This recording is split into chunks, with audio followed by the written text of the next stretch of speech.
Look, if you've been feeling endlessly restless, constantly grabbing for your phone, and just putting off the work that actually matters, you are absolutely not alone. Today, we're unpacking Thibaut Muri's eye-opening book, Dopamine Detox. We're diving into what is literally the ultimate modern battle, fighting off distractions, training your brain to tackle the hard stuff, and finally, getting your focus back. I want you to really think about this for a second. Why can't we focus anymore? I mean, you have ambitious targets, right? You're here because you genuinely care about personal growth. But let's be honest, how often do you find yourself shelving a massive goal just for a quick digital hit? You tell yourself, oh, I'll just check one email, or I'll watch just one more video before I start. But the longer you put it off, the taller that invisible mental barrier gets.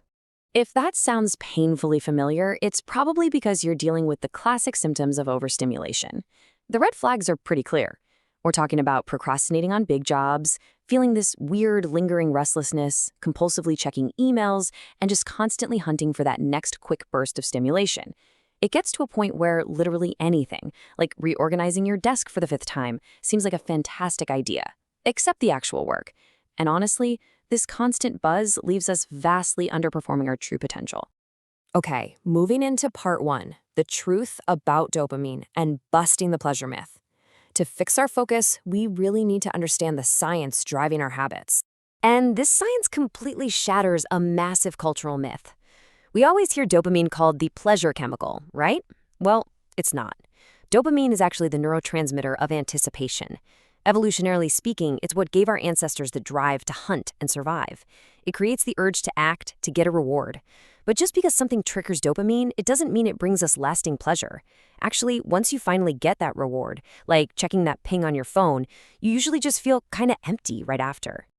And this creates a seriously dangerous trap. You can basically think of dopamine as the molecule of more. The more your environment triggers it, the more you crave your next hit. It is a relentless, self-reinforcing loop. Continually triggering it builds up your tolerance, which means you need a stronger and stronger stimulus just to feel normal. You're left with this constant craving that completely destroys your ability to sit down and focus on a quiet, challenging task. So that brings us to part 2, hijacking your reward system, or the algorithms of distraction. And this is a pretty uncomfortable reality, to be honest. How did we get so chronically overstimulated? Well, it turns out modern society actively weaponizes our evolutionary biology against us. Here's the bottom line. Your focus is a highly valuable, incredibly scarce asset. Marketers are spending billions just to grab it. Tech companies literally design apps to hook you. Think about those unpredictable red notifications. They act exactly like slot machines for your brain. Except instead of winning cash, you just lose 20 minutes of your life. Algorithms on YouTube and Facebook are meticulously crafted to keep you in a never-ending loop.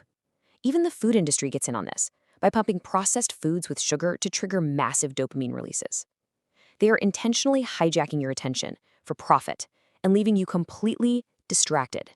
Let's just pause and really let this sink in for a moment. Excitement doesn't equal fulfillment.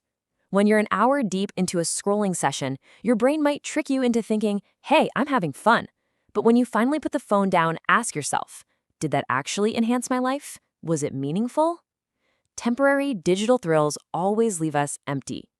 We've got to start distinguishing between the cheap excitement of a notification and the lasting fulfillment of deep, meaningful work. All right, let's look at the fix in part 3, the dopamine detox solution and lowering the stimulation baseline. It is time to pivot from the problem to a highly actionable solution.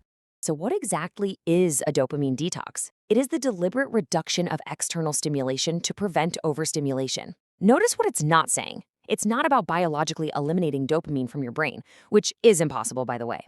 It's about lowering your stimulation baseline. When you're constantly overstimulated, a normal, hard task looks incredibly boring. But when you actively lower your need for constant stimulation, suddenly those hard, tedious tasks become appealing and maybe even a little exciting again. The book lays out a fantastic, structured framework to break this relentless loop. It's a simple 3-step method. First, identify your biggest distractions by listing exactly what you absolutely must avoid. Second, add physical friction to those bad habits. And third, start your detox first thing in the morning to set the tone for your whole day. Step 2 is incredibly powerful because it leans on basic psychology. Human brains are fundamentally lazy. We really hate wasting energy. So the secret here is to make bad habits hard. You have to actively redesign your environment so that giving in to a distraction requires a ridiculous amount of effort. Here are some highly practical ways to add that friction. Put your phone in a completely different room. And yeah, I know it feels like leaving a limb behind, but do it. If social media is your weakness, install our browser extension like Newsfeed Eradicator for Facebook, which just hides your feed. If video rabbit holes are your downfall, use DFTube to block YouTube recommendations. Turn off every single non-essential notification. By deliberately introducing this physical friction, you're literally forcing your lazy brain to give up on the distraction and just focus on the work right in front of you. Now for part 4, doing the hard work, execution and focus. Once you've stripped away the distractions and lowered those stimulation levels, you enter the execution phase. This is where we actually get stuff done. To do this right, you've got to understand the difference between open and closed systems. Open systems provide a continuous, never-ending supply of stimuli. We're talking YouTube, infinite scrolling, checking emails. There's zero finish line. If you start your morning in an open system, boom, you are immediately overstimulated. A closed system, on the other hand, like a blank Word document, a specific Excel spreadsheet, or just one single task, has absolutely no room for distraction. To conquer procrastination, you must start your day in a closed system. Once you're safely in that closed system, here is your magic number: 45. The author highly recommends dedicating 45 minutes to intense, completely uninterrupted work blocks. Eliminate the distractions, pick your most impactful task, set a timer, and do not stop until it goes off.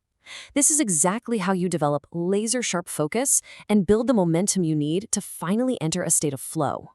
Finally, part 5, how to avoid relapse and maintaining your new baseline. Because let's be honest, old habits die hard. In a world practically designed to distract you, relapsing into overstimulation is totally normal. The goal here isn't perfection, it's having a solid contingency plan. To maintain your newly focused baseline, you need a direct antidote to dopamine. You get this by intentionally cultivating what the author calls here and now neurotransmitters. These are chemicals like endorphins, oxytocin, and serotonin. Unlike dopamine, which makes you constantly crave the future, these neurotransmitters keep you calm, rooted, and incredibly present in the current moment. You can activate these grounding chemicals through highly intentional daily activities. We're talking about taking a few minutes for meditation and deep breathing, doing some physical stretching to relax the body, going for a contemplative walk outdoors where you actually notice the wind and the trees instead of just blasting a podcast in your ears, engaging in deep, present social interactions, and perhaps the most important one, embracing boredom.